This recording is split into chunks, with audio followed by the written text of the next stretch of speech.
got time. Let's play bocce ball.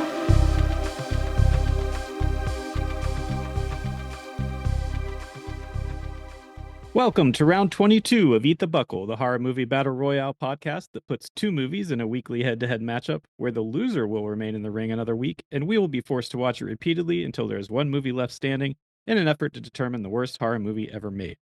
This week, we have two newcomers entering the squared circle.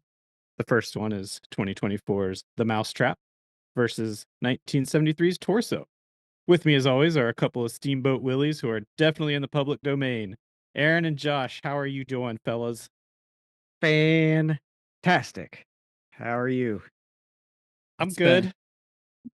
It's been a rough week of watching movies. I will tell you that.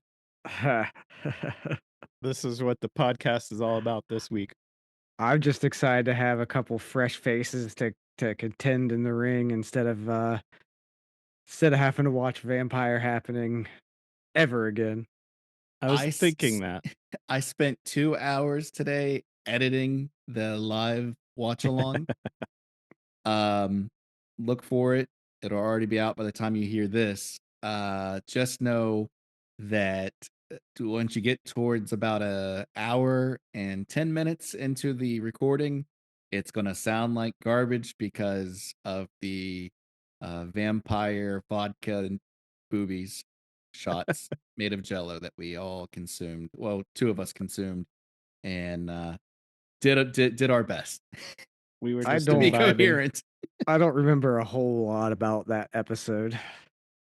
I You're- can't imagine why. You're doing the Dark Lord's work, friend. Thank you for sitting through that. The entire experience. It was a again. good time. I know there's ways to automate it, but I am a little old school about being particular about things. Yeah. And I just We call that professional. multiple lines repeating, multiple plugins used because the bandwidth was not friendly to Jared over the Bluetooth connection. So it sounds like Jared's calling in and Josh and I are drive time radio hosts. That's what you're going to have to go through. Yeah, we were texting about this little peek behind the curtain, and I was, I guess, pretty clearly just desperately being like, just leave it. No one needs to hear it. we can do without it. Warts and all, baby. And he says this. Meanwhile, the next day on Saturday, he says, "Let's do it again." and not a watch along. It was a watch along of Vampire Happening because he had such a good time. Well, yeah, He did. I'm just saying it doesn't. No, if the world at large were to not hear it, that might be a good thing. But I would do it again with my friends. You just hit brother. record and do a Yeah. podcast for nobody. Yeah, it's like the beekeeper on Wet Hot American Summer, the radio, the kid in the radio booth that doesn't have his stuff plugged in the whole summer. Sometimes it do That's be us. like that. It do be like that sometimes. It do. But yeah, Josh, I was thinking the same thing, how refreshing it is. I was like, this is my favorite part of the podcast. My favorite record is when we have two new movies to talk about. But then on the other hand of that is we're going to have to watch one of these things again. Yeah. And it's just going to be looming like a specter. Like it's nice to, have that feeling of, well, I did my homework. That's done, been putting it off. It feels good to put that behind me. And then it's just looming out there now that, God damn it, come hell or high water. We got to watch one of these things. I again. won't say which movie it was, but I watched one of the two movies last night with my wife, and she went out to the kitchen and came back, and she looked at me and she's like, "You look so sad. What's wrong?" Like she's like, "You've got 1,000-yard stare. What's the matter?" And I look at her and I go, "It just dawned on me. I will be watching this at least another week, if not 5 weeks." I'm calling a shot on this one. This one's going over the fence. It's going to be a grand slam. But we'll get there. I had a funny thing happen to me I wanted to tell you guys about. This was Wednesday. Today's Friday. Yeah, so Wednesday. Um, Congratulations. what? Oh, you didn't become a member of Doge? No, Okay, I'm sorry. I'm too old. They only hire 19-year-olds to steal your identities. And your paycheck. Sorry. Your Sorry. retirement. Carry on. I, a person I know very well, who you guys will know, but is asked to be remain anonymous, works for a big company, and part of the perks of this company is that there's like a full gym on the premises of the offices of this place. And I'd been running a lot the last couple months, and it's just been so cold here, so I haven't been able to do it. So I asked this person, "Can I come work out in your gym?" And they said, "Yeah, come on up."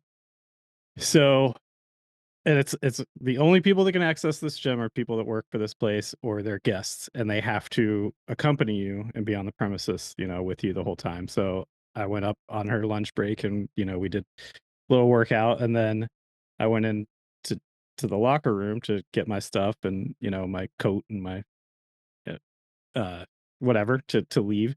And I walk in, and there's this guy standing there, just complete butt ass naked, just dong hanging out, standing by a like arm up against the locker, talking to somebody, 2 feet away from him. That guy's fully clothed. This guy's just standing there talking to him, but he's right in front of my locker. So I have to like walk up to him. I walk up, and his locker's open, like, so his locker door was against mine, so I couldn't open it. And he turns around. He's like, "Oh, hey, sorry, man. Sorry about that." And then proceeds to have a conversation with me, just again, fully dong out, just relaxed up against the lockers. And he's just like, "Yeah, it's the law of averages. There's a whole wall of lockers here. There's, of course you're going to be next to somebody." And there was maybe 5 people in this gym. And of course, this had to happen. And this guy just proceeds to keep talking to me, making like Tom Cruise level intense eye contact with me. And I have to keep that because I can't look anywhere else, and I'm uncomfortable with that intense level of eye contact. And he just wouldn't stop talking. And then, and no towel within arm's reach of him. He had no inclination that he was gonna So get dressed anytime soon. And then the guy that he was talking, maybe after like 2-3 minutes of him talking to me, the guy that he was talking to, who I thought would have, like, I gave that guy a reprieve to be like, "I'm getting the fuck out of here." He's like, "Hey," and continues the conversation that they were having. So the other guy just turns right back around and, like, dong facing this guy down. So I grab my shit and I go. And I'm thinking to myself, again, the only people that can access this are people like coworkers of each other. And I'm like, what if I walk out and the person I'm there is with, like, introduce, "Hey, this is my boss, Chester." I'm like, "Oh yeah, the guy whose dong I just fucking basically had swinging on my knee for 5 minutes straight." so you didn't sword fight with the guy. Is what No, you're saying. no. I Missed opportunity. But like, I expect that kind of thing if you go to like a Planet Fitness or something. You're gonna see some old guy's balls. But like, this was a guy younger than me. He was probably in his 30s. That's why What he's in there swinging.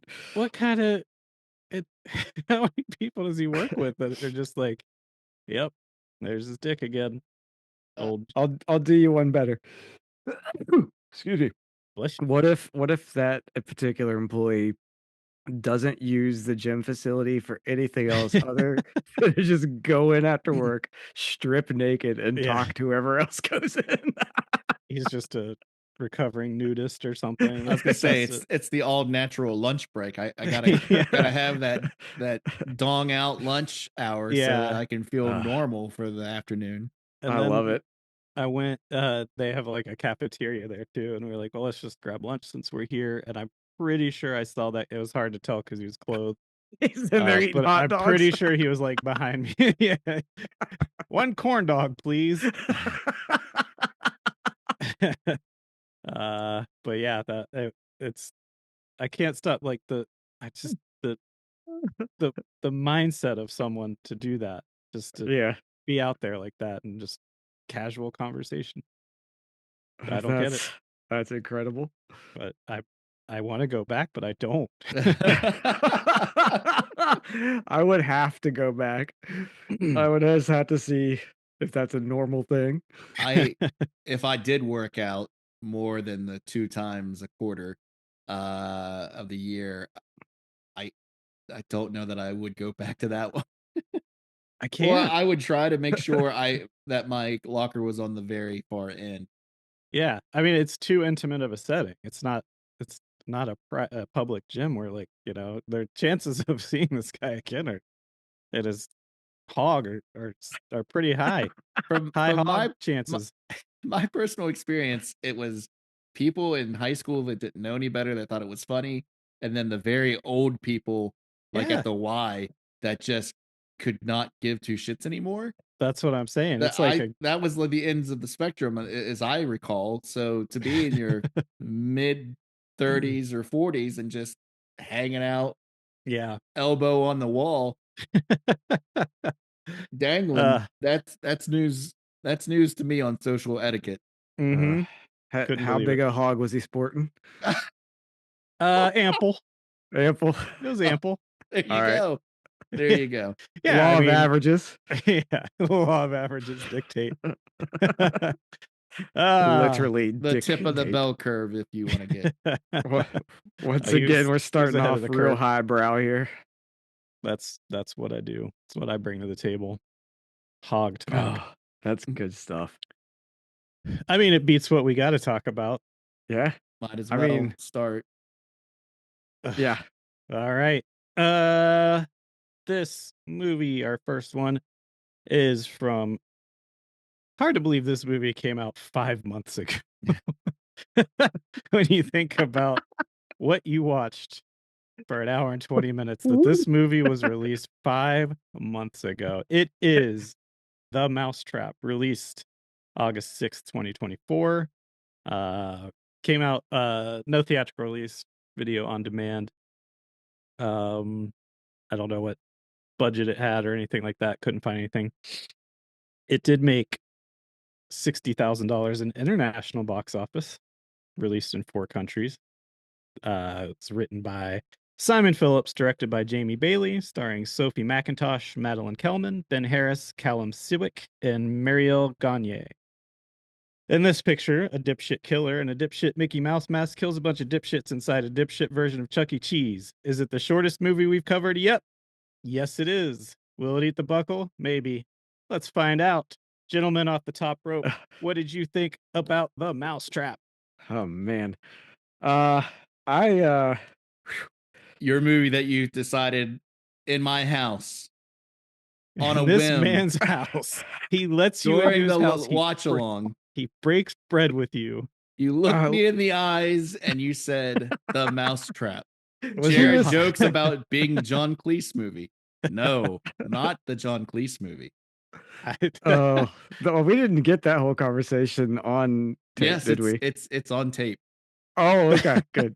That what you did to him was more brazen than if you were leaning against a locker, swinging hog. What you did to this man in his own home. Listen, I had no idea. All I knew was I wasn't happy with a few Aaron's picks. And I knew that the last thing in the world that he wanted to see was one of these horror movies that comes from a Disney character that has become public domain. Uh, and so I went for it. That's a dirty deed, man. That is a Uh, dirty It deed. was done dirt cheap for sure. He was just saying the episode before that how he does not want to watch these. And you didn't even wait A week, a week not a week, to not a week later. spit Here in we his are. face. uh, so the movie, If you want to call it that. it If you was. want to call it a movie. I really enjoyed the opening No. scene. Actually, I The thought, crawl? Yeah, the Star the Wars Star Wars crawl? no. So get past that. Well, real quick. sorry, Yes. but just before we get past that, I actually did laugh at that for the first maybe minute that it was happening, and mostly because of the shitty Star Wars ripoff, the John Williams score ripoff that they were playing made me laugh. But then that thing went on for like what, an eighth of the runtime It of went this on. movie. Yeah, they had to take the movie over an hour and 20 minutes, so that crawl was about 5 minutes. It Yeah. felt like it. So okay, go So the on. very beginning is forgettable. It opens on the two detectives interviewing Rebecca in the jail cell. Rebecca's one of the friends. You know Oh, the I've wrote down names. names. Yes. God bless. Wow. God bless Thank you. Rebecca, who's your stock goth girl. Mhm. When it actually flashes back to the beginning of the night that the killings happen, and Alex, our main character, is in the arcade, and she's like nursing or helping that little boy who has like a cut. Their dialogue exchange made me laugh, where she's like, Yeah, that you kid was know, funny. he was funny, and she's Yeah. like, "Oh, do you want me to be your girlfriend?" He's like, "No, like you're too old."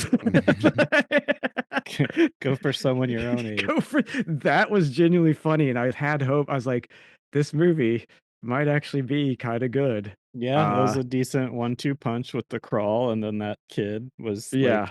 like okay, well, we're establishing a decent tone. But that really just kind of set up the rest of the movie, which was some real deep valleys and then like maybe a peak or two. I'd say that's where the positives begin and end for me. I don't. I thought there's a couple funny things in this movie. Why were the kids at this? It's like a generic Chuck E. Cheese type It's like a place. Dave and Buster's. Yeah, like a Yeah. Dave and Buster's. Why were the kids calling the workers Miss Alice and Miss Rebecca like it was like daycare or something? I didn't understand the vibes of this place. That's how you knew it was being filmed in Canada. Yeah. Okay. Yeah. That could make sense. Because they were very polite children. Yeah. Um, The detectives are probably the two worst detectives we've seen so far on Eat the Buckle. I think those two actors were pretty bad. That whole wretched. It was police like interrogation thing is just padding for this runtime. This whole movie was padding before they even start. Before the kid even comes in that Josh was talking about. Right after that 5-minute Star Wars crawl, there's like 2 to 3 minutes, which I'm gonna start timing this padding next time we watch it. But calling my shot. After the crawl, it's like 2 to 3 minutes of just establishing shots of every single arcade game that's ever been made that exists in one of these If I movies, was or one of these. Namco, Yeah. I would sue for showing my brand in blatantly center screen, and it sat there again, like Jared said, probably for 10 seconds of screen time. I couldn't believe it. Namco. What we were seeing with these, like, it took so fucking long to Yeah. get. And the editing, at least I noticed this in the beginning part of the movie. We'll say up to once the Steamboat Willie horseshit happens. The editing where these I don't even know how many Canadian teen young adult actors there were. 4 or 5. I don't know. The I main don't know. group. The main group. The editing on that, like this is it would have sounded There's just like 10 that. of them.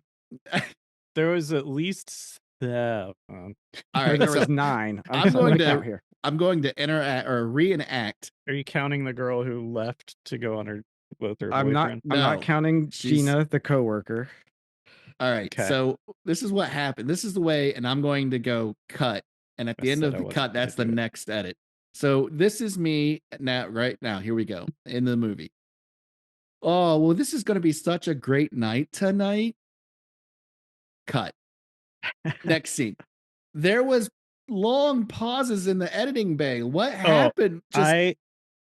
I had it in my notes that this thing is filmed like a cutscene of a video game. Like every single time a Yeah, person press speaks, press A. it's like we're looking at now on a Zoom call. It's like a straight ahead tight shot of someone saying their line, and then 2 seconds later, cut frame to the person responding, which is the exact same shot straight down the barrel of the camera. Like there's every single response to anything is like a 2 to 5 second interval of time, and then they respond, and then it's just that's how this movie is filmed. I've never like seen this made Red Christmas look like fucking Citizen Kane. let's not go that far. Oh, It's I'm going that far.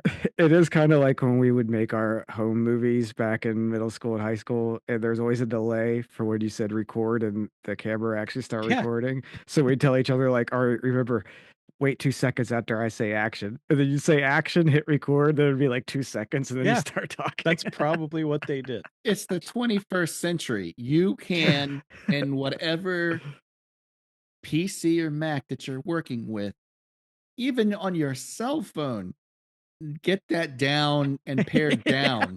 That's bad. And this goes to a conversation I can't remember. It was recently. I can't remember which episode or movies we were covering, but this goes to a conversation of like now anything can get made and something will stream it. Yeah. There's in Yeah. what world did this movie get a green light? I don't understand it. Look, here's what happened. I can tell you. So, Winnie the Pooh, Blood and Honey, as awful as I've heard that movie is, There's it two has of them. somehow made some money and warranted a sequel. And so now anytime one of these characters becomes public domain, someone is going to be the first out of the gate with a horror movie starring that character, and it will get snatched up for distribution in hopes that it makes a little bit of money. But that's the thing. I was reading that this was supposed to have a theatrical release, and then they They yeah, I don't know. because they saw it. but that's the thing. Like, I think that was a bad move because just curiosity alone, people would have gone to see this. There Like, would have been people walking out. Sure, but There would I have been can't people imagine the complaining. budget would have been more than $80,000 on this movie. Well, what's And that in that would be Canadian generous. dollars? 80,000 loonies or toonies or whatever they call them. Toonies. That's what they're called, loonies and toonies. It's just a fitting name for this. Yeah, Loonies true. and Toonies. The But, other like, thing, the other this okay, probably could. Sorry, this probably could have made in one weekend theatrically. This probably could have made at least its money back, and then people would have realized I it's a don't piece know of about shit. that. Don't go see I it. think this would have eaten the buckle at the box office. Yeah, it would have been bad. It's got a Alright. sequel coming out. It made Yeah. somehow. I think they're remaking the same movie again, It's called like Evil Welcome. Dead style. It's called Welcome to the Mickeyverse. Welcome Because to the Mickey. No, it's called The Mousetrap 2. Welcome to the Mickeyverse. no, it's not. Is it? it is. It definitely is. Mhm. So the script, because we've gotten some feedback that we need to talk kind of about what happens in the movie. Nothing. And there's really not much to talk about. Basically, the main actress, Alex, her coworker Gina leaves her to stay and work late because there's a last minute party booked at this arcade. And so Alex has to handle the party herself. Her boss, meanwhile, pours himself a whiskey and sits down to watch Steamboat Willie and somehow becomes possessed by the theater mask attached to the He's his some kind of personal grim. theater. He's a grim middle-aged man who lives at the Dave and Buster's that he owns, Yeah. where he has decided to set up a shrine to Steam. the most horridly lit with 4-foot or 3-foot LED. Sorry, I don't know the metrics. Conversion. LED strips that basically look like old school fluorescent lights that are used throughout the movie. Yeah. It is like, hey, oh yeah, they had 2 lights. I got these 5 Philip Hue mood lights that we're going to use in every fucking scene. Even that shot from earlier with Alex and whatever the other chick's name was, They are set right down on they were set right down on the countertop.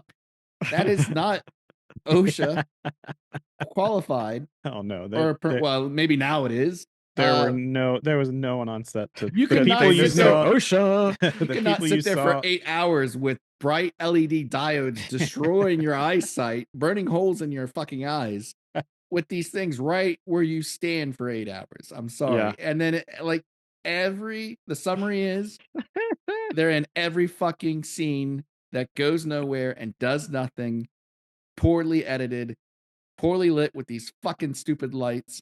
And you never needed to even see Steamboat Willie's spirit come out. I thought he was grabbing a DVD because it's all supposed to be like this nice theater. And he pulls out like a reel-to-reel spool that looks like it was smaller than a CD. That's how hardcore he is. He has an original 8mm Steamboat Willie. Anyway, he puts on the mask. Somehow he becomes possessed and never ever explains that. There's a short in the line that he steps on or he spills his vodka on. Yes.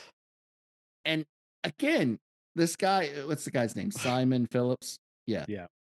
He's on record saying, I'm a child of the 80s, I think is how the thing starts. His quote. That he just wanted to make a slasher film like he grew up with. And a slasher film that we grew up with, you don't need to overly explain, as we found out in Madman. This is Madman for Zoomers, is what this fucking movie is.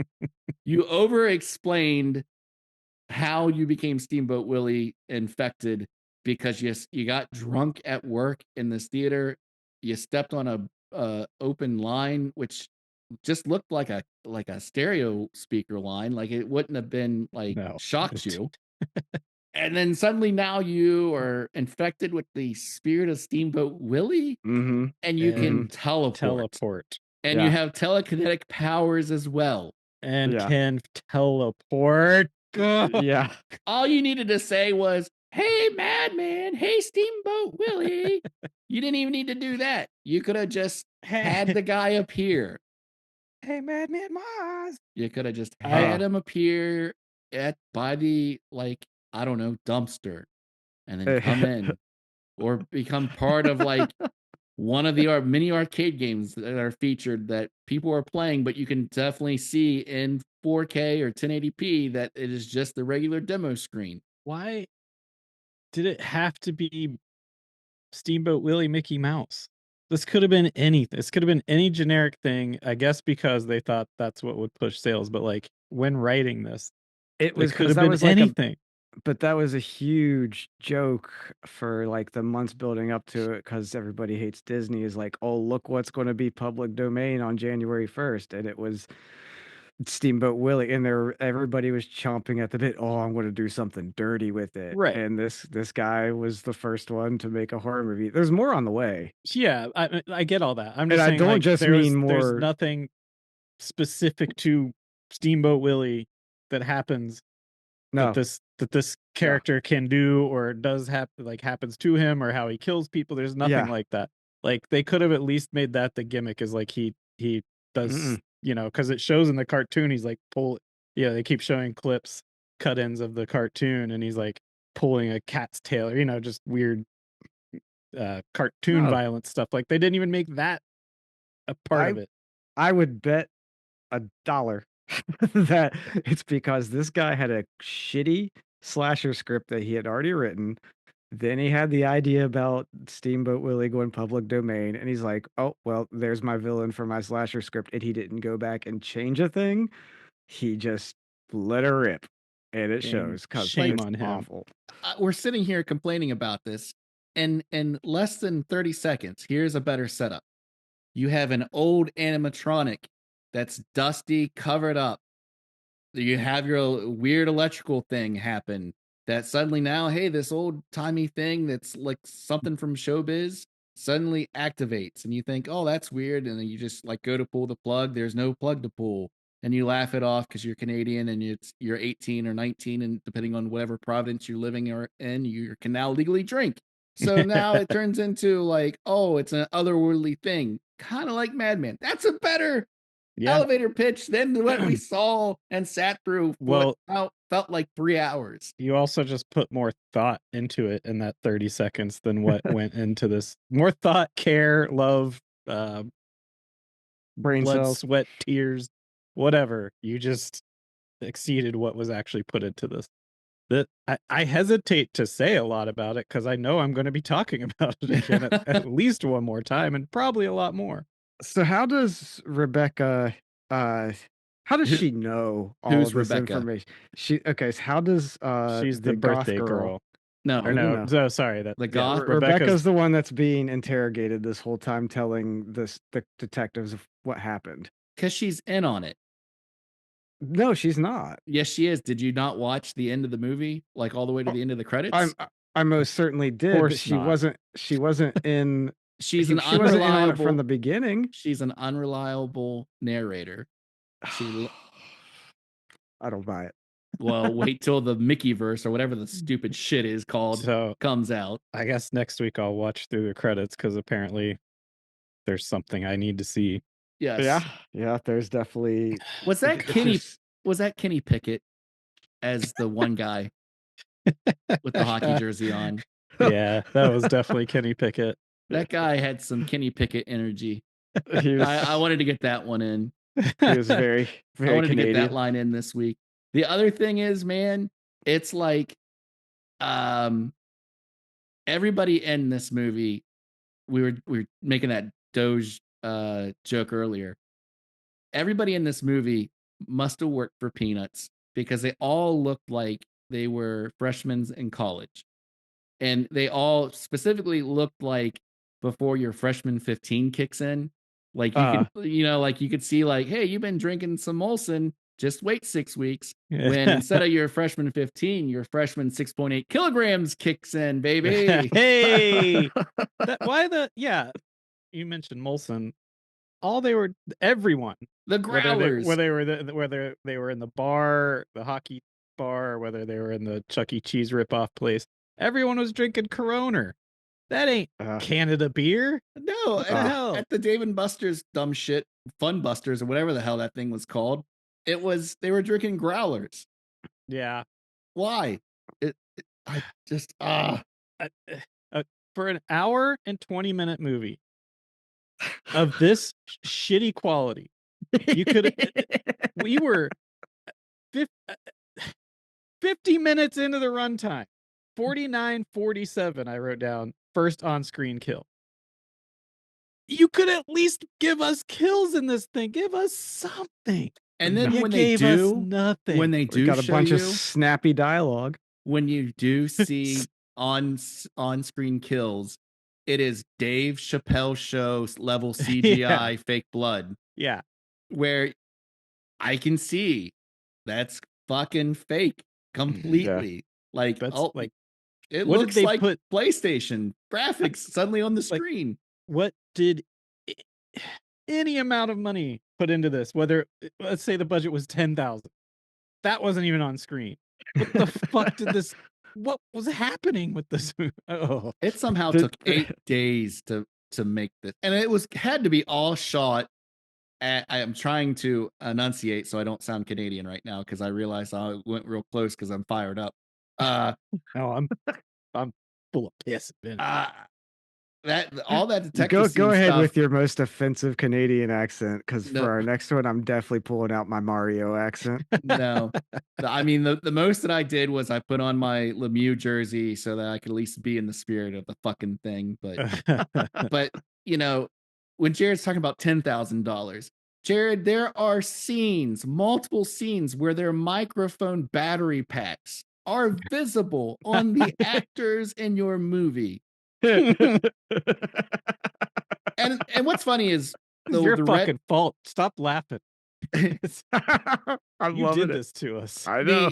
I have so much I want to say about this movie. There was that first scene where Alex and Gemma or whatever her name is are talking, and the redhead had on like a leather skirt, and I was just like, oh, the first time I saw that, I was like, oh, that's just the ties on the front of her skirt. No, it's the fucking battery box and lead to her microphone. Because then later on, blatantly in the fucking foreground on the one woman who I don't even think had a name. It is on her right hip. It's Wow. in focus. Wow.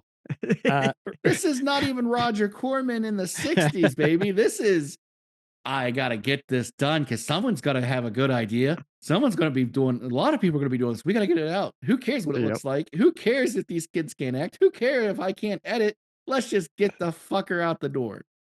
My God. I want to amend something that I said earlier. I said at 49:47, first on-screen kill. I'm sorry, I misread my note. That was first body found.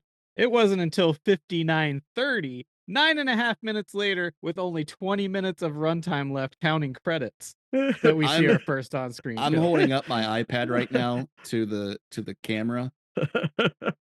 This is what I wrote. I know. How is this? I have in 96-point freehand font written board with 3 lines underneath of it. Did you guys not appreciate how much they blatantly stole from Scream? They word for word, like, don't say I'll be right back. They even had a Jamie Kennedy right kid. Back, you'll be the first to die. Yeah. And then later there was the they go to the trope that's like, what? We're not in some dumb horror movie, you know? Like, oh yeah, did they just expect people who would be of the age to be interested in this to not know that Scream exists? Yes. Yeah. This, like even I said, though there's this still is new Scream movies being made, making this is Madman for Zoomers. Madman for don't Zoomers. do not call this movie. Don't put this movie in the same ballpark as Madman. Madman would skull fuck this movie. Before we end this segment, with his big fat foot. His big. What do you think Madman's hog looks like? Oh, big. His hands Hoggy, are bloated. His feet huge, are bloated. Huge. I want to end this segment on what the fuck is the last line of the movie. Oh yeah. Oh, well, we need to talk about this. I got Let's take a quick break and come back. No. Just give me it in 30 seconds. Nope. I don't want to talk about this until next week. I got like 5 more minutes to devote to this. Oh my God. We'll be back. There's 8 legs, 8 titties, and 4 sets of ass. So I just had a couple more notes that I wanted to. They find out somehow, which maybe we'll find out why in the Mousetrap 2, the Mickey verse, that strobe effects seem to stop him. He's affected by strobe, like the main girl, Josh, you know her name. What is it? Alex. It's the only one I know. Has like a strobing flashlight that accidentally goes off. Well, also, all they had to do was give this killer Mickey's voice. It would have been 5 stars. Or any kind of voice. Oh, he has one, which will be my next one. But all he had to do was be like, oh. Yeah. Like that would have made it a 5-star movie in my book. I would have overlooked every other flaw. They didn't even bother. Again, they would have gotten sued by that. They could have even they a could take have done on something. Take like it what I just did. A lower could have worked. Yeah, I'm something. going to kill you. Would have been amazing. Yeah. But yeah, the strobing effect. So they find out that if this thing gets strobed on, it stops dead in its tracks. It can't teleport. Gets strobed on. That's what happens in that men's locker room, Jared. Oh! Jared got strobed on. It did stop me dead in my tracks. I'll say that much. So, but you're thinking that. But the whole goddamn place is a strobe light. Every machine is just nothing but flashing lights in this place. Every background of every shot is strobing. Yeah. Come on, guys. Well, that's why he lives for half his time on screen in the jungle gym. I think there's probably a stretch of 15 minutes where every time it shows the Steamboat Willie, he's just halfway standing behind a piece of net that you could clearly see him through in the jungle gym. Oh, this thing sucks. But then the I last, do Wait, did you- appreciate that they all took off their shoes in the ball pit jungle gym thing. Here we are having a private party at Alex's Dave and Buster's in Ottawa, and they all politely took off their shoes.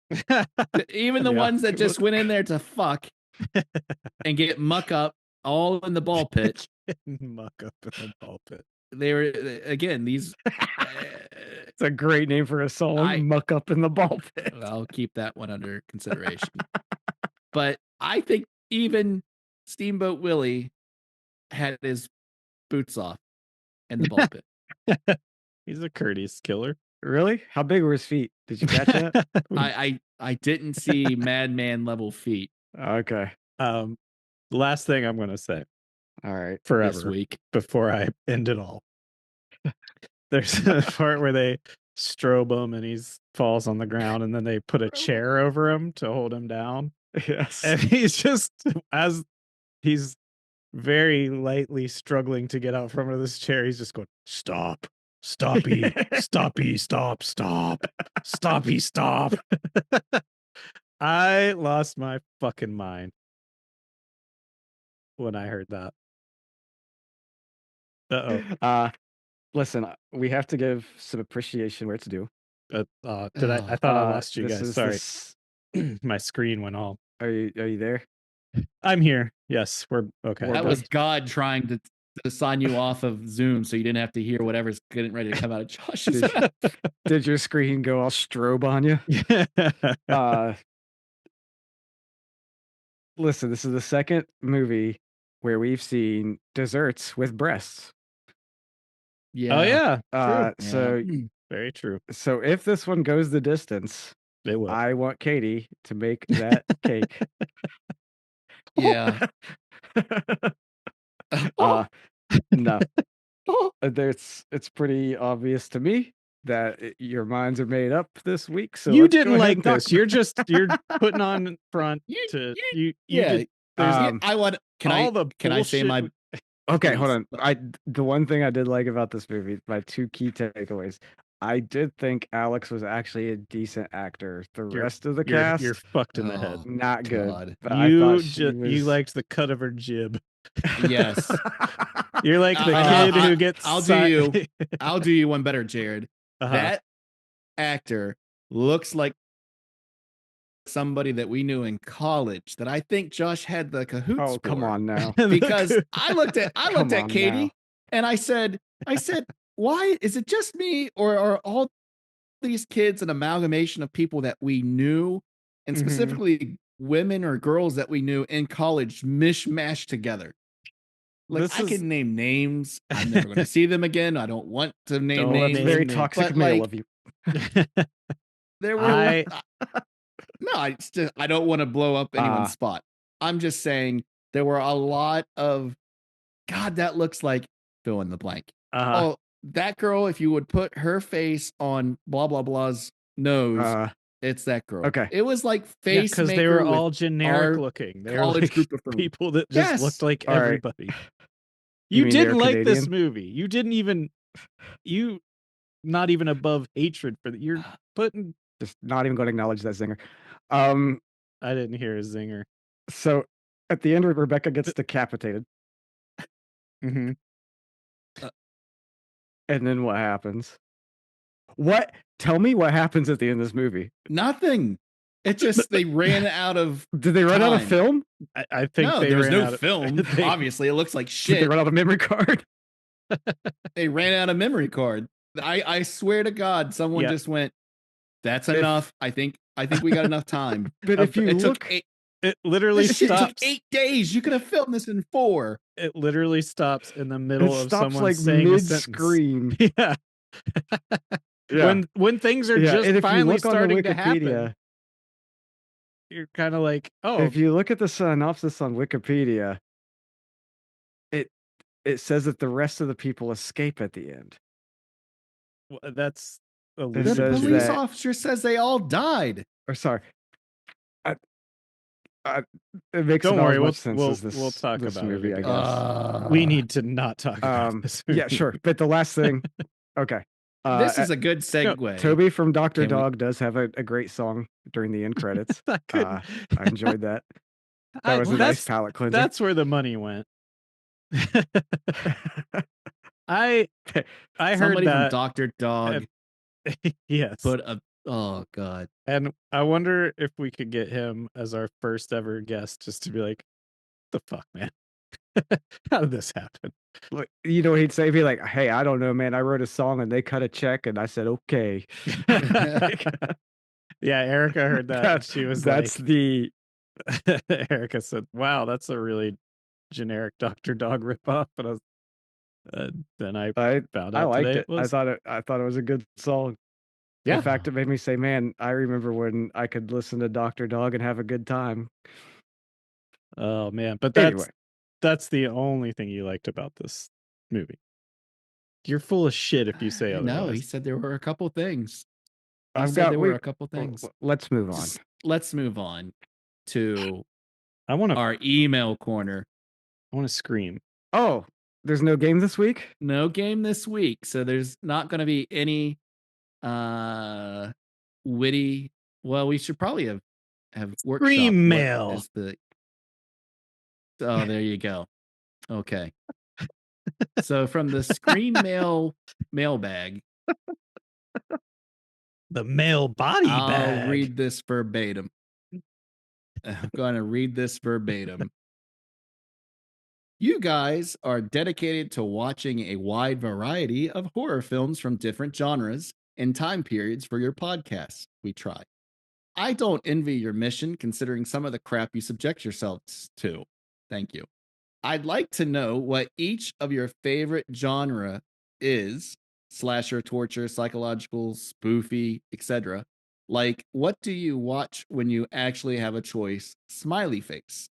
Also, do you have a favorite time period for horror films? Do you think they were better before big budget CGI and AI cinema? Signed, a lifetime fan. Thank you. Oh, thank you, lifetime fan. Thank you that none of Wow. our spouses wrote this, by the way. It was Wow. legitimately someone wrote it in. Very thoughtful Okay. question. Who wants to take it first? You go right ahead. I'll go. Thank you for the scream mail. I am, and this is why I'm especially pissed off this week, because my favorite subgenre, I guess, would be slasher movies. I love slashers. And I guess if you want to get real meta, subgenre would be camp slashers. I love a summer camp slasher, and I guess specifically set in the 80s. So while this doesn't tick all those boxes, I was really pumped for when I saw the runtime of this movie being an hour and 20, a slasher, kids trapped in a fun Dave and Buster's. I thought, this is my shit. This is gonna be off the wall, and boy, it wasn't. But yeah, my favorite franchise is Friday. So that last part of the question. Yeah, my favorite franchise is Friday the 13th, and then I guess I would say, like, I love demonic shit like Evil Dead. But I am a gore hound, so the gorier the better for me. I love that shit. And what else was there? Josh? Did I miss any other part of that? No, you hit everything. Cool. Yeah. I'm a huge fan of all kinds of horror, but I probably pretty in line with my brother Jared, where slashers are my favorite. Particularly, but I like slashers like Scream. I like there to be like a big cast of very colorful, different characters. I like there to be some mystery in it. Nothing spoils a slasher for me like when you figure out who the killer is in the first couple of scenes, where the director basically shows you, oh, this is who's killing everybody. I like there for, to be like kind of a whodunit, but also very gory and entertaining in the way that the bodies start piling up. So yeah, I'd have to say slasher is probably my favorite as well. Aaron. Got a time frame? That you like? I think that, like I said, that Scream sweet spot right after that hit Do you it love big. the 90s? You love I the love those I Know I What You Know What You Did Did Last Last Summer, Urban Woo, Legend. woo. Are you Yeah, pumped that this summer you're gonna get a Final Destination and an I Know What You Did Last Summer reboot? I'm so fucking pumped. For, and Scream 7's right around the corner too. Yeah, And Hard Eyes Yeah. looks like it's much in that kind of vein. yeah. And I I think think we're gonna go see that this weekend. we are Produced. too. Yeah. We talked about maybe seeing that while the Super Bowl's happening because chances are we'll have a pretty empty theater. It'll be like a nice little private screening. That's a good call. Aaron, Yeah. what do you think? All right. I don't know genre. I kind of am gonna say generically slasher as well because it seems to be the most out there. Um, if we were really gonna dig down, I guess what would we say on here? Psychological, like stuff like maybe even religion based, like The Mhm. Exorcist Yeah. or Possession or stuff like that. I Yeah. think is Mm. when it The like Omen. yeah, The Omen or Prince of Darkness, and The Mouth of Madness. A Mhm. lot of John Carpenter there. Or if it's like John Carpenter, like Ghost setting, I like that. Like Yeah. The Fog's one of my favorites, but it's kitty shit. Not that it's a shitty movie. Like is there any blood in that movie except for like It's one fairly scene? bloodless, yeah. I think Um, if there is, it's like they find a corpse with maybe blood on the mouth or something. yeah, I refuse to say what is my worst genre because I don't want to watch any of it. So I'm not Yeah. going to say it now. Now that someone's gunning for you. Now that we are 20 weeks in and Now that it's a weaponizing this, fucking competition. yeah. Uh, I will say my absolute favorite time period for films in general are the 70s, horror yeah, included. I was gonna say there's something magical about the pacing of a good 70s horror movie. Like you mentioned, like The Exorcist, and there's a really good movie called Don't Look Now. Have you seen Mhm. that? With Keith Donald Sutherland. Donald I was Sutherland. gonna say Kiefer, but it's just movies like that where that is also you should watch that because it's very demonic. You don't really know what's going on, but like yeah, it has that 70s vibe, the look of it, the feel of it, the Yeah. pacing of it. Like yeah, that's a very good time for horror movies. Because I honestly, this week to me was a good, um, I guess it would be a dichotomy between like the 4K that I watched of Torso, where you can see the pores Yeah, in people's faces versus the AI garbage sheen that was on the the mousetrap. mousetrap. Yeah, I was like, is it Steamboat Willie or is it it the doesn't other one? matter. All right. And that's the thing is like I I don't hate on them trying to make a stupid slasher film in the vein of a Madman or Sorority House or Sorority Babes or whatever or Yeah, Slumber Party. Like I don't mind that. I really mind the fact that you didn't try Yeah. that's whatsoever. that's my There's big and, no there was no passion that went into the project. The right. whole idea on the slasher, like we've all said here, is that each time one of these came out, and this is the thing, it's hard to do. I understand that. From the 70s and the 80s. Shit, I watched Peeping Tom this week, and I Great was movie. like, God bless, that's from the 60s. It's And fucking that awesome. movie was more fucked up than anything I saw in the last year, easily. Yeah. And that's the thing is like once you get past 2005, there is a huge high hurdle for me to give a shit about your horror movie. And I Yeah. don't know why that is. I'm older. Um, but like this just ticky tack. I almost said ticky tack Mickey Mouse shit. Well, Without even trying to be cute about it. Really just it doesn't do anything for me. This is like yeah. social media engagement, the movie. More Like yeah, it's and just empty content. And so yes, lifetime fan. Uh it just is bad.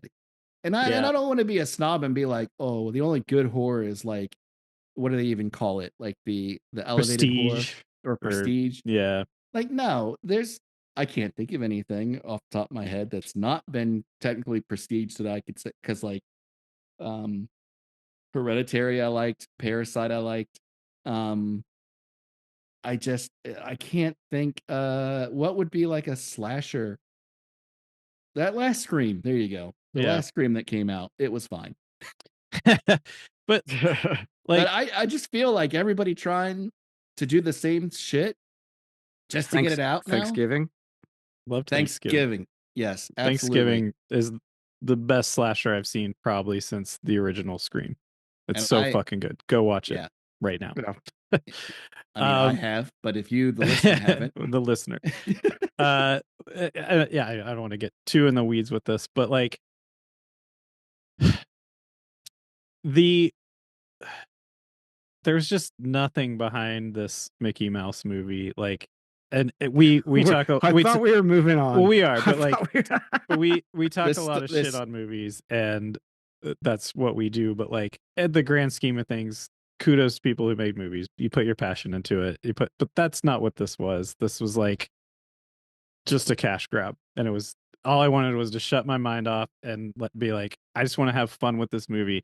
And that's what I want out of a slasher, to get back to this question. It's like, that's why it's my favorite genre, is generally, even if it's a bad one, I can just shut my mind off and watch stupid teens get killed and just have fun with it. And that's why it's this just didn't even have the ounce of fun that you could have with those things. And that's, but yeah.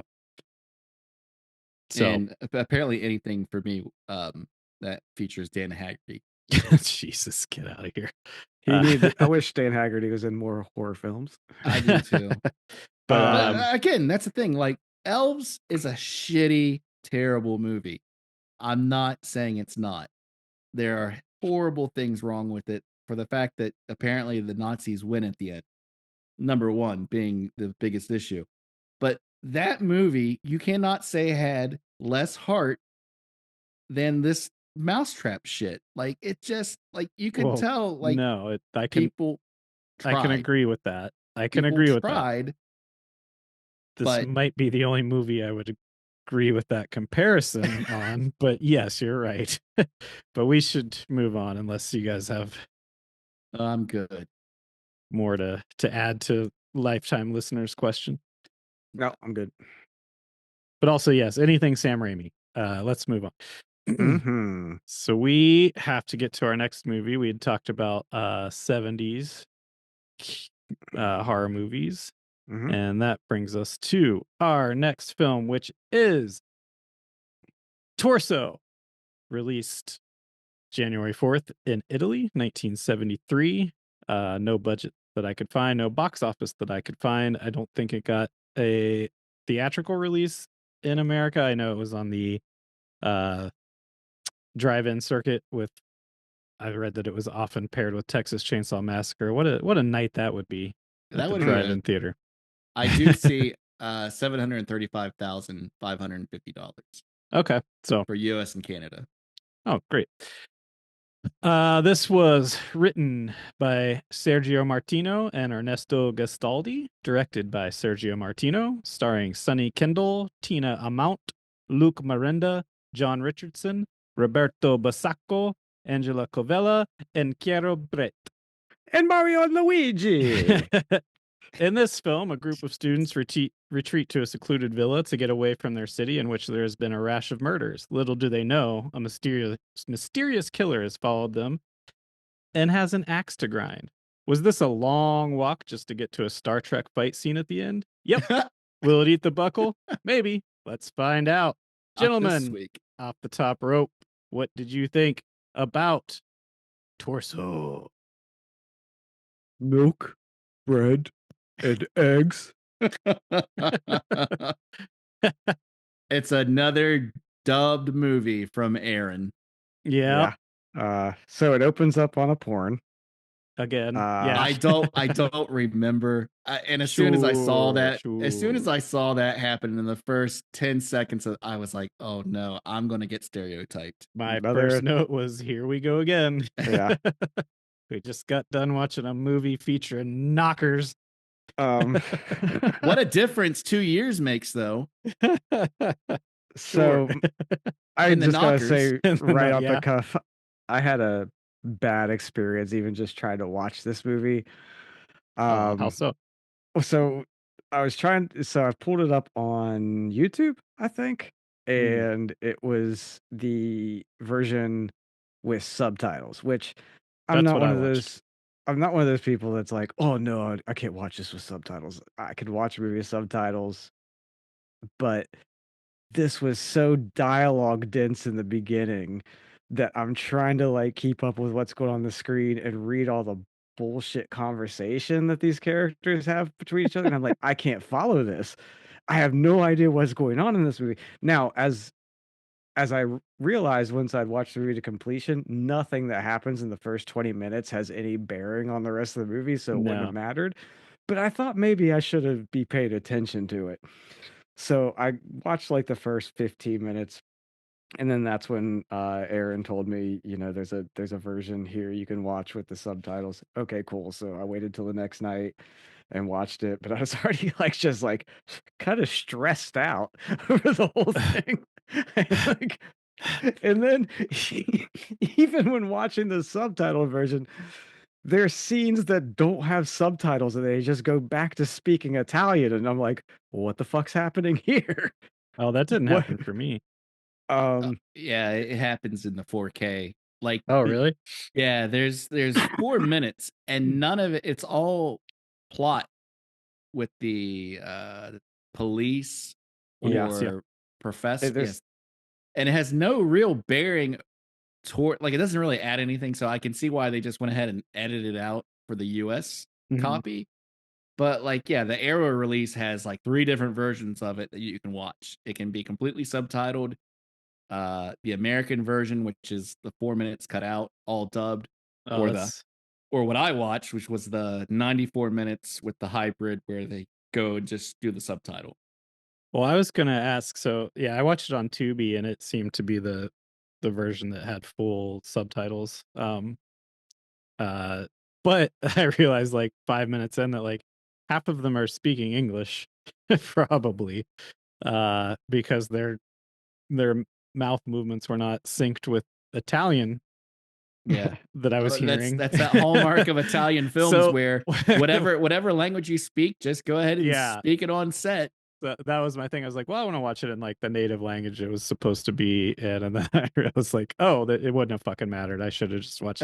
Because to Yeah. Josh's point, it is hard to take notes and try to keep up with what's going on while reading subtitles and have to keep looking down and up. And so I actually didn't take a ton of notes on this, but I did just watch it like 2 hours ago, so it's fresh in my mind.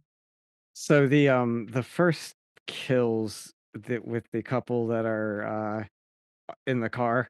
In Out- that mini, yeah. Yeah, so interesting thing. I don't know what it was in about Italy during this particular time period, because this is what, 1971? 73. Yeah. Yeah. Yeah, so w- this there was a killer that was actually at large in Italy. I think I talked about this on a previous episode too. Yeah, it's they were the Cemetery Man. Yeah. Yes, the Monster of Florence was what the serial killer's been known as. And it just kind of it made me laugh because the first killer or the first victims of this killer were a couple that were doing very much the same thing, because apparently this was immensely popular, like even more so than it was in the United States. Is like horny couples would go out in the woods and make out in their cars, and older people, older men usually, would sneak out into the woods and watch them like through binoculars. Mhm. Like it was a popular thing for creepy old people to do on a Friday night, was to go out in the woods and with binoculars and watch these kids have sex in their cars. And this was the Monster of Florence's first kill was a couple in their car that were making out. Um and he was like posing as one of these weird perverts out in the Mhm. woods. So I thought it was particularly hilarious that like when the detectives go and they like discover the bodies and they're at the crime scene, then they're like interviewing that weird old man who's like standing there. He was in the Like, wood. Yeah, he was in. yeah. Yeah, Yeah. he was Uh, there. He had to have but been. and I just thought that was kind of funny. That they that was pretty much pulled straight out of Oh the yeah, news headlines of the day. yeah. They played it up. Yeah. Yeah, Ripped it's from the headline. yeah. What are you, uh, to me, giallos are a blind spot. That's, I guess, to relate to the emailer's question, like that. This is a genre of movie. Like I've seen Deep Red and Suspiria, which I guess is fringe giallo, but like this is just a style of movie that is a blind spot to me. I'm not familiar with them. Have you guys seen a lot of them or? No, I try to avoid them. I don't like giallo horror. Oh, really? I don't hate on it. It's just not for me, and I don't really seek out giallo horror. Mm. See, I got that Mystery Science Theater background in You've my seen a bunch. blood. Yeah. So like, sadly, like the what's the guy Martino? He wrote this terrible Jaws ripoff called Devilfish, which was a 10th season of Mystery Science Theater, and it's worse than this movie. It would be a good one to show. Wow. But no, I like them just because they're always absurd. Yeah. Like The Church is a good one. Oh, we did watch that together at Demons is a Thanksgiving. good one. Um, But what's like, that? for my understanding, and it's real in the weeds nerdy, is like to be a true giallo, you have to like tick certain boxes. Like it's got to have like a killer with gloves or shit like Yeah. that. Like it, Yeah. and I was reading like Suspiria and like on Reddit threads of people arguing whether or not it's actual Well, there's your giallo. So problem. like, yeah, but like, but like I said, I've seen Deep Red, which I fucking loved that, and I love Suspiria. So this is my third go around with it, and I kind of want to get more into Yeah. him.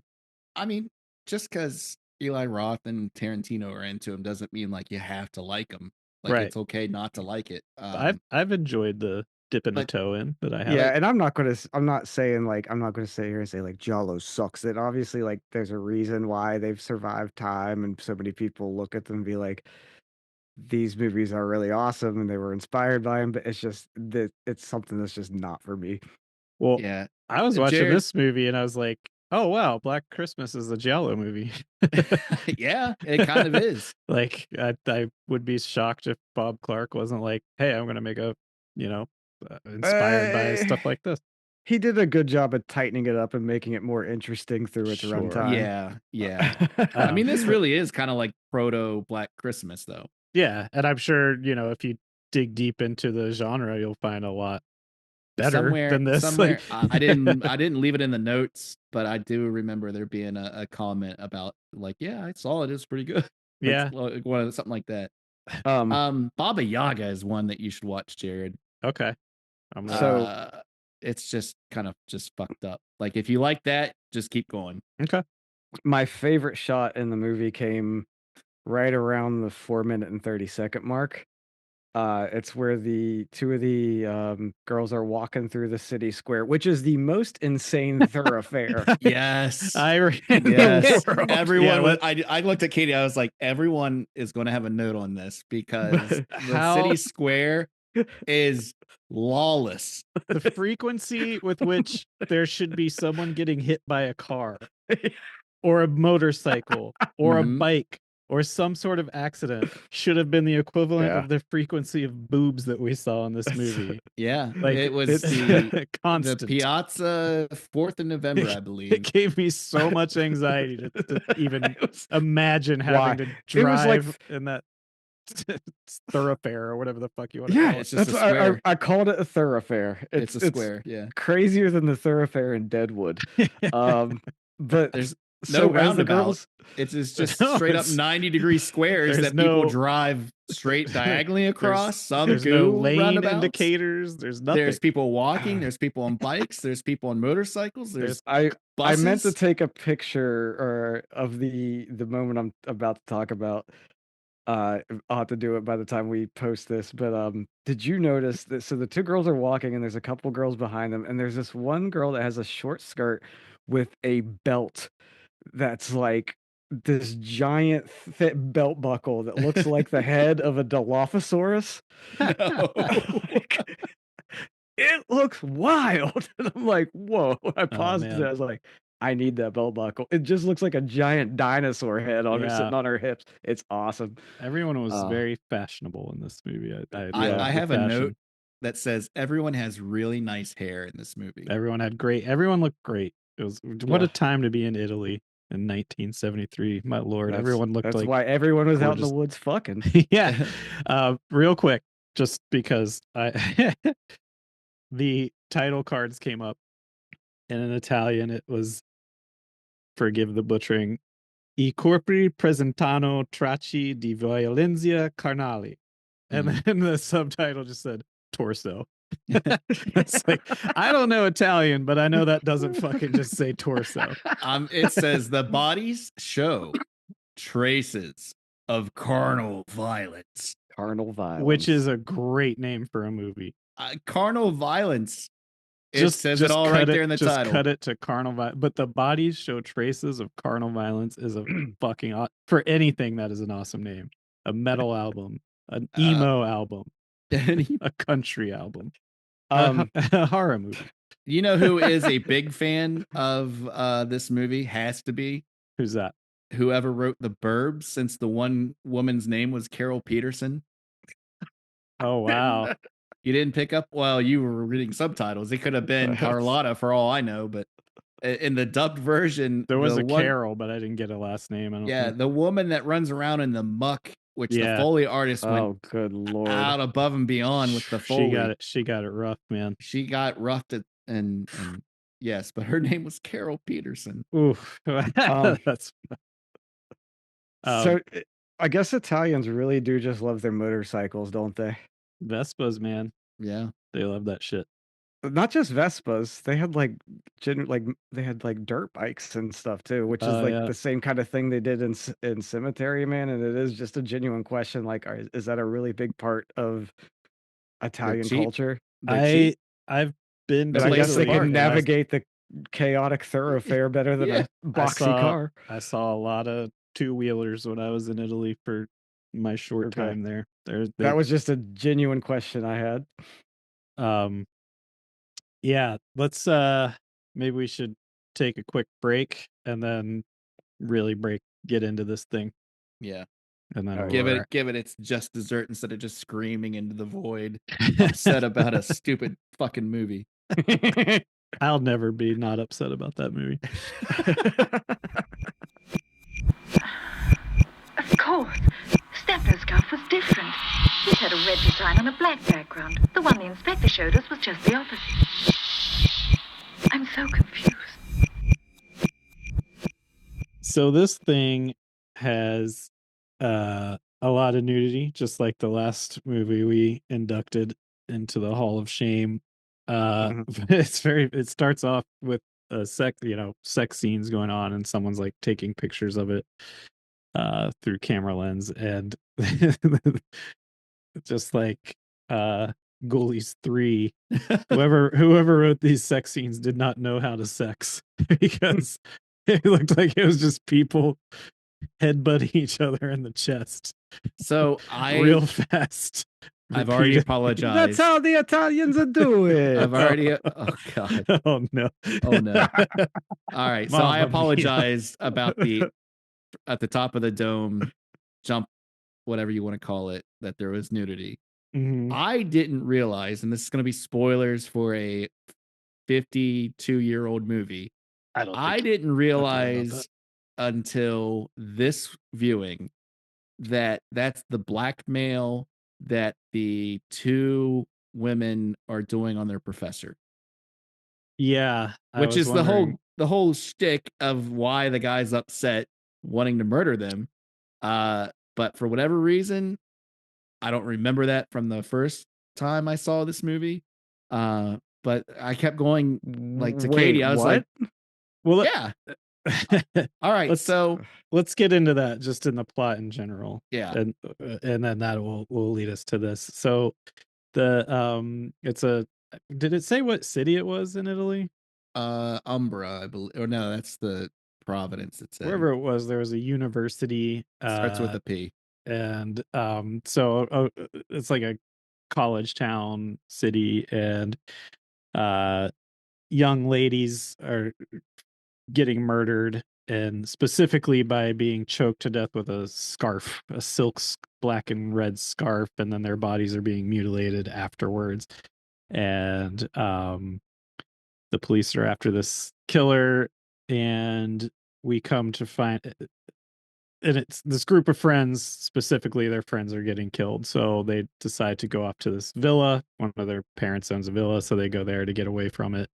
And then the killer follows them there and murders a bunch of them, and then we find out that this, and we keep getting cut-ins of dolls, like baby dolls, getting their eyes poked out, and the killer is also poking out these bodies post-mortem after he kills them, which also and stood in for a muff instead of a yes, it did. instead of fake pubes like a Yeah, merkin. instead You of a had a merkin. doll's head in the first 10 seconds of the movie Yeah, so during the then threesome. it's revealed that the killer is one of the boyfriends of No, no, who I had trouble I get tracking this. this. I get this because you didn't watch the dub. Yeah, I didn't understand a fucking thing about the Well- relationship any of these people had to each other. The thing that really does kind of mess things up is there's all kinds of red herrings that just get thrown Yeah. at the screen, and it turns pretty into clumsily. there's the one woman, Danny, that Mhm. looks like Jane Austen from Live and Let Die, where she keeps like remembering the scarf. But the whole Yeah. shtick is it is a black scarf with red accents, not a red scarf. Yeah, who with the black. fuck's gonna notice that? Someone in textile merchandising would. Anyway, a lot of my cohorts back in college. Regardless, there is, and I don't even remember him getting a name shut out, but it's the spoiler again. It's this professor that they are like Stefano. Franco. Franco. Or Franz. Franz, Actually. yeah, there was Franz, Stefano, and Roberto. It's Franz. Mhm. Who they seem like not like they don't have any type of relationship outside of liking their art history class with him. And they go and walk to the square with them, but like I totally forgot about him. And then you keep thinking, all right, well, is it the one guy with the cheekbones? It's Sergio, I think, or is it just the there's doctor? or is it no? The doctor can't be because he's down Right. at the lower city. He doesn't come until the third act. But he's in that square buying the scarf with Carol Peterson. Yeah. When she decides to wow. flash the guy selling the scarves that knew who the murderer was, who Right. gets his face crushed with the front of a Fiat. Who looked like Danny Elfman. Yeah. Just a real creep. Yeah. It was very cathartic seeing him get his head bashed in by a car. Yeah. So long story short, the murderer ends up being the guy you completely forget about because he's not really built up for anything except that Susie likes to talk to him about one piece of art in particular, one statue. Yeah, but then the connection is that he was with with one of the girls when they were children. No. He saw his cousin. Oh my God. His cousin died, or someone he knew died, reaching for a doll. All right, fell off a cliff. Let me double back and explain it to you. I feel like this is vampire happening all over again. But I'm not wrong. That's no, what you're happened. wrong. All right. So what happened was his brother died because the girl Mamma they were mia. oh my god, the girl they were hanging out with as children Mhm. dropped her doll, Yeah. and some little line of dialogue is they'll basically play doctor if you get my doll, or I'll kiss you, or something like that. So Franz, for whatever reason, is completely messed up for the rest of his life because his brother turns into a doll himself and gets thrown off of a cliff. In a really funny looking scene. It looks so bad. It looked like that kid actually gained air, that Yeah. puppet or that model, And- whatever you want to call it. So he saw the doll. So he got obsessed with dolls because it killed his brother, and then because women use their power over him, meaning his brother, that he would never fall to the whims of women, even Yeah, though they he managed make, to end up in a threesome with two of his students. but he couldn't get it up. I guess. But well, I don't know. I guess That's what the version I saw made a lot of allusions to like girls making fun of him because he couldn't have sex, and he's like, "Don't ever say that about me," and that's why he killed the yeah, girl whose face he shoved in the mud, Carol, I think. yeah, Like she specifically yeah, made because she fun was of one him. of them. Yeah, for not being able to, and so they're blackmailing him because it can't get out that I he guess they has want erectile dysfunction I unless guess there's dolls around. I guess they just Gentlemen, wanted all good this grades. adds up. All of this adds up to a very boring fucking movie. It was slow, but that's what I was- was saying about like 70s pacing. Like I don't mind a slow paced movie. I wish more had happened to It keep takes me interested. it takes I a don't mind lot. slow if there's interesting things happening. Yeah. But this didn't really have anything interesting happening. It No. takes a lot to get to the part where, like, again, it's just kind of padding the film of them sunbathing or making fun of the guy delivering the milk. So yeah, it takes a while of basically just bare breasts to Yeah. get to the point where Sergio shows up and it's actually the murderer dropping him dead.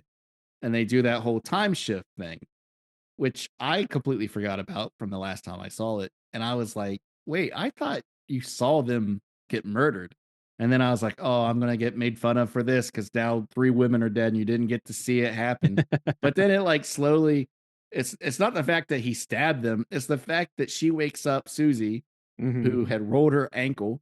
And is walking around in heels after breaking Sounds her like she's ankle, got basically. like clogs on. Yeah. The way that it's dubbed. She now has to silently scream while she watches her friends get sliced up with a hacksaw. I did love the disembodiment. Like that. All right, that was good. Yeah. Like that part was good because you're like, wait, I can't believe they didn't show it. And then no, like what's even worse, it's not just the stabby stab, it's the fact that you hear the squishy sawing stuff. Yeah. And I was like, oh, that definitely is more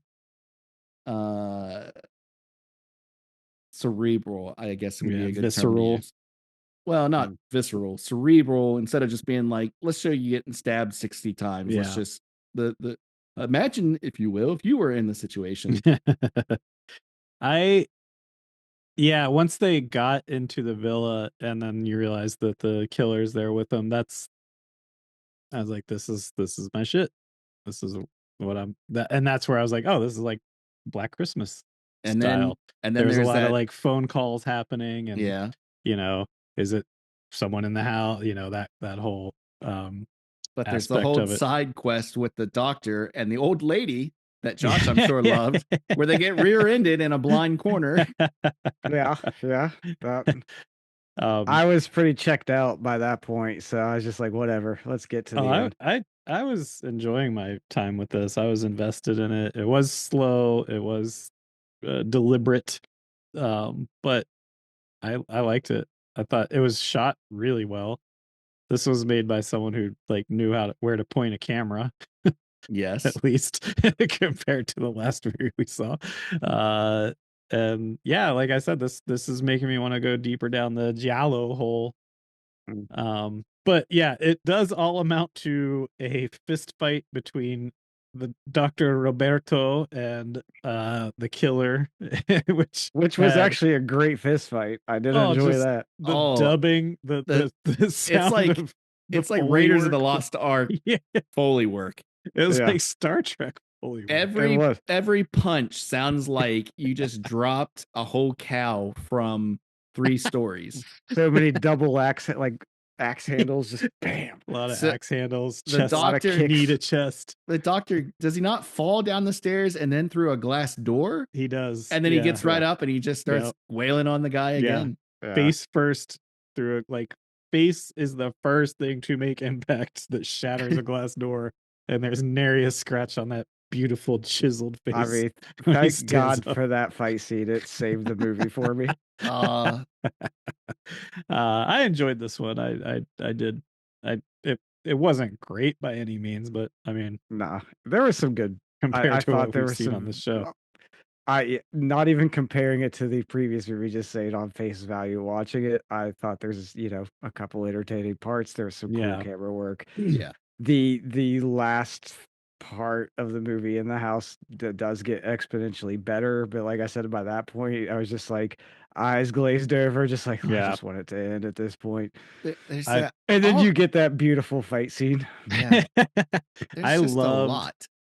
I loved It's- the part where. Sorry, Aaron. Go ahead. No, I'm just saying that like it's overstuffed. There's Like, a lot going on. There's the uncle who's like, just go, and he's eyeballing up his Yeah. niece, Mhm.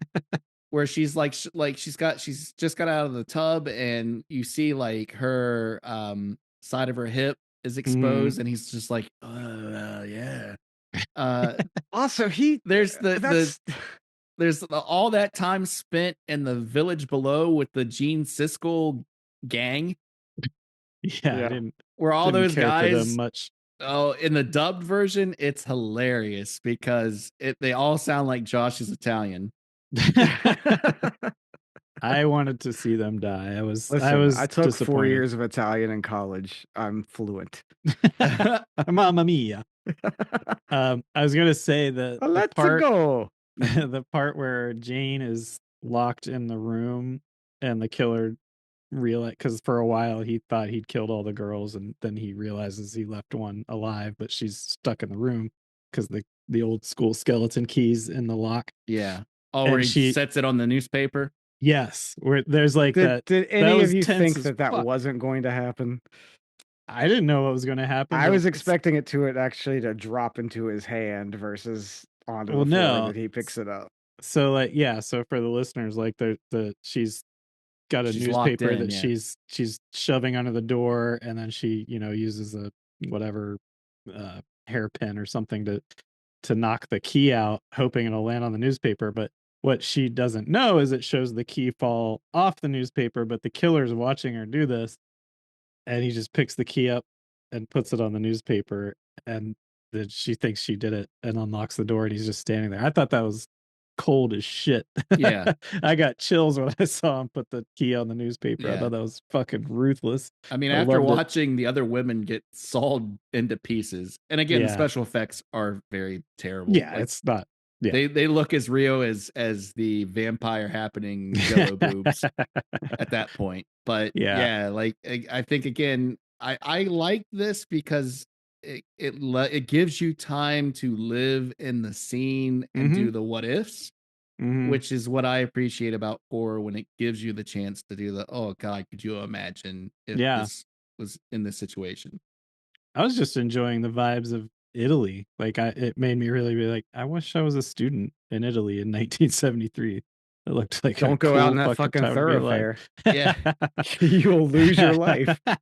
If you're in Perugia and you decide that you want to make out, you just go to some random basement that's covered in sand. It looked Yeah. like in dirt. Was it like under a bridge? I thought they were underneath a bridge or something. They're underneath, just like it looked like an archaeological dig, which Yeah, could just yeah. be someone's backyard in Italy. I mean, it's I didn't realize Italy cashed in on the whole free love 70s, man. Like I didn't realize there was a big hippie movement there, but apparently there was. That looks like Yep. Woodstock. Just people finger banging and Listen, what Headbutting. else are the kids are going to do? Jesus. God bless. I will say, the actor who played the doctor, Luke Miranda. hmm So this year, Uncle Acid and the Deadbeats released an album called Nel Orange Blue.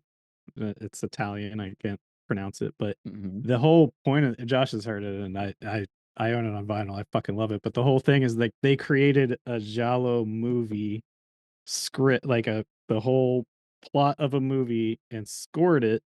And as you're listening to it, it plays out like you're listening to like an old like radio shit, like when like a Yeah. radio broadcast. Yeah, like a radio Uh, show. yeah, like with dialogue and everything, but like they score everything, but it's like the Uncle Acid style, like stony version of a giallo score. It's so fucking awesome. But they got Luke Miranda, who plays the doctor in this, to play one of the parts on the album.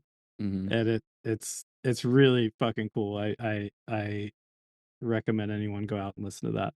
And Mhm. actually better than what this movie was. Mhm. Mhm.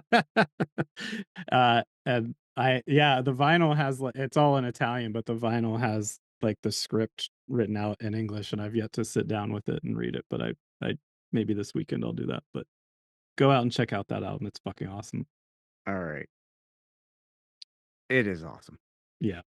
All right. It's time to vote. Put a bow on it. Yeah. I don't think there's a whole lot of mystery here, but let's do it. On the count of 3, we're gonna say the movie that eats the buckle and that we will have to watch next week. You guys ready to count it down? Ready. Yes. On 3, 2, 1, go. We'll do it. 3, 2, 1, go. The mousetrap. The mousetrap. Yep. So that's why I was keeping all of my notes close to the old vest here. Yeah. 'Cause we're gonna. I advise you do it again next week. Even with my gripes about Torso, it's definitely not anywhere near No. a good horror movie or even a good Italian horror movie from this time period, from what the limited I've seen. But it was certainly, as you said earlier, directed and by somebody who knew what the fuck they were doing. And therefore it gets a pass and gets to it gets off the hook and gets to leave the ring. Yeah. I mean, it's pretty already been established. The mousetrap was absolute trash, and we're going to be hard pressed to find something worse. So that's why I picked that one.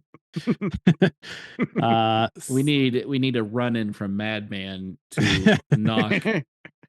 I honestly would sign up for another watch along to Madman if you would allow me to just veto right now having to watch the mousetrap again. You better start digging for some dirt on the director of the I was just mousetrap. gonna say our only hope is that he fucked a kid somewhere in his life. Wow. So that we don't have to watch this thing anymore. Woo! Woo! We'll put I mean, an allegedly on that. I don't. I hope. No. I'm saying No one hopes that I don't actually happen. hope that. No happen. one I'm wants saying that to be a our thing. only. Let me say that's our only chance of not Oh my watching this. God. Probably 5 times. No one hopes. You're that. allowed to say that when you're behind a paywall.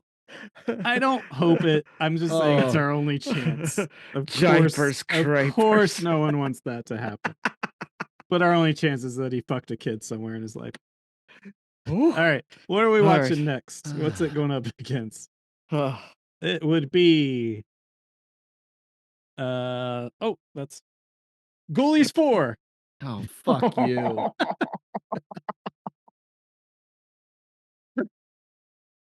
We gonna watch The Mousetrap versus Ghoulies. Don't make me say that The Mousetrap is better than Ghoulies 4. We're gonna find out. Oh no. That is our mission. And we will find out next week. And I hope you save room for next week, because you're gonna eat the buckle. Later, buckle buddies. Godspeed and good luck. I'll see you later, buckle buddies. Look at all those knockers.